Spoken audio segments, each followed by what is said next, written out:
How would you? This will never end. This can go. Well, I don't intend in perpetuity. The truth is, I don't. They can't prevent me from doing anything. Yeah. By the way, they cannot prevent me from doing anything I want to do. So wake up. But I don't intend to tear down the Gatehouse anyway. So that was their concern. Why not just call me and ask me what I intended to do? Why like it's any of their business anyway. Why this idiotic crusade here? You know, I would get 50 lawyers who believe me, I know what my rights are. But I don't intend to abuse them, by the way. He knows his rights. Or be unreasonable.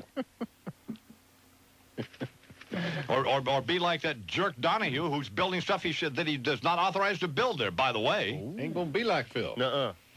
Or like that shrew Martha Stewart, who's a disgraceful, contemptible human being. Ain't gonna be like that. Nice lips. Except the next time she appears on the program. Then she'll be, you know, fine. It's a good thing. Yeah, it is a good thing. I got a good thing for you, sweetheart. Oh. Yeah, crochet this.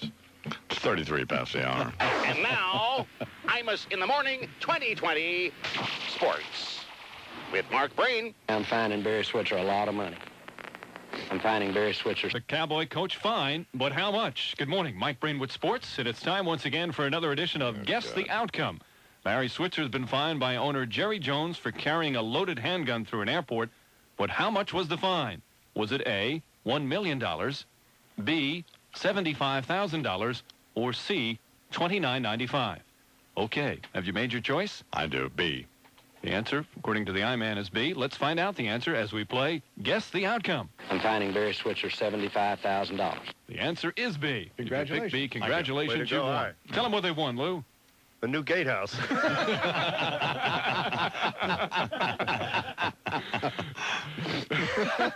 What have they won, Lou?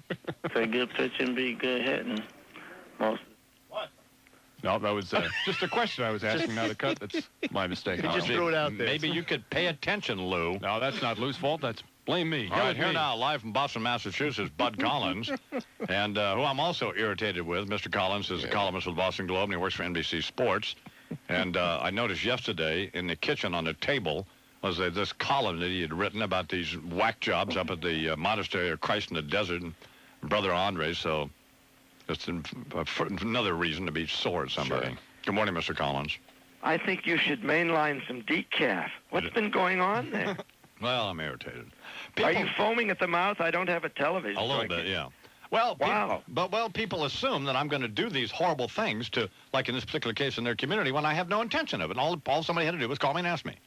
Gosh, am I in the suck zone? What hour is this?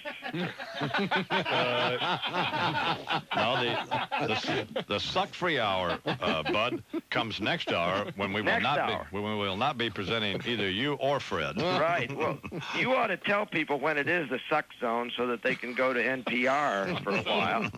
Well, this is not it. We enjoy you enormously. Well, thank you very much, but I was concerned when I heard you ranting and screaming, and I assumed they were holding you down on the floor and getting cuffs or something. Golly.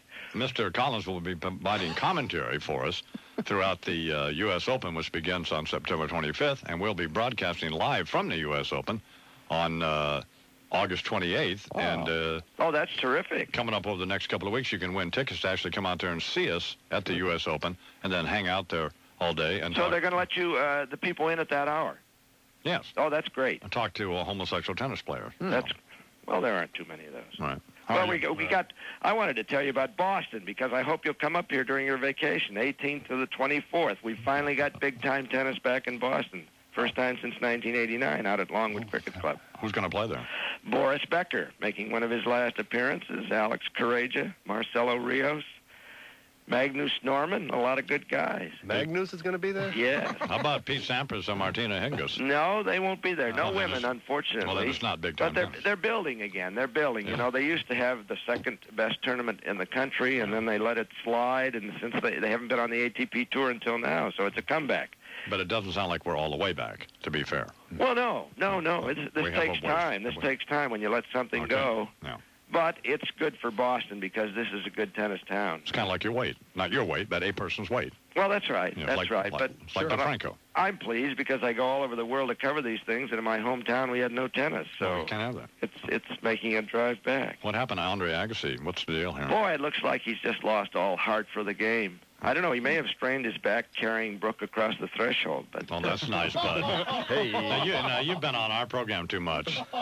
we would have never. That's cold. 2 years ago, we would have never gotten a comment from an elegant person such as Bud Collins like that. Well, actually, she carried him, I think. Okay. Yeah. Well, why does he show up for these tournaments? Appearance fees or what? Well, he didn't get an appearance fee in Cincinnati. I know that. I suppose he's trying to keep up his endorsements. I think he's really struggling to find out where he is in the game. He's fallen totally out of it. His ranking will go down to the 40s after this, I would think. And he's been a pro more than half his life. I don't know if he really wants to do it anymore, but he thinks he wants to do it. And probably the people, the shoemakers who do his commercials want him to do it. And He's got to get out of the first round. Well, that's right, and he can't do it. Oh. 46 minutes against Querten, but you're going to like Querten at the U.S. Open. He is marvelous. How is Mrs. Collins? What's her name? She's well. Anita? Thank you. Thank what's you her for name? remembering. She's probably listening somewhere in the house, but unless she can avoid it. But no, we're off to Cincinnati in about an hour. Okay. Well, I love hearing from you, and thanks very much. Not at all. We'll And see have ya. a great vacation. We'll see you at the U.S. Open. At the Open. Bud Collins from the Boston Globe and NBC Sports here on the Imus in the Morning program. It's 21 till the hour, and Mike Breen continues. Big hockey news. The Rangers have signed free agent Joe Sakic to an offer sheet. 3 years, $21 million. That's the money Mark Messier wanted, but Sakic's 28, Messier 51, and that's why Sakic gets the dough, Messier gets Vancouver. But he's a restricted free agent, so Colorado can match the offer. And speaking of free agents, probably not. Okay. From the NBA, New Jersey Nets signed one of their own, David Benoit, a talented 6'7" swingman. He's had an undistinguished career. In fact, he's best known for his father, who invented that famous sexual aid. Yeah, that's fine. God, you just beat me to it, is all. And Bernard, we can just see Bernard out there waiting for just a satellite system. Take a breath, Mike. What do you think? I rushed right through the story. Jesus, God. That's Benoit. Here's what I'm sort of surprised about, is that you know about Benoit balls. That's the thing that shocks me. What's not to know? I am the god of hellfire, and I bring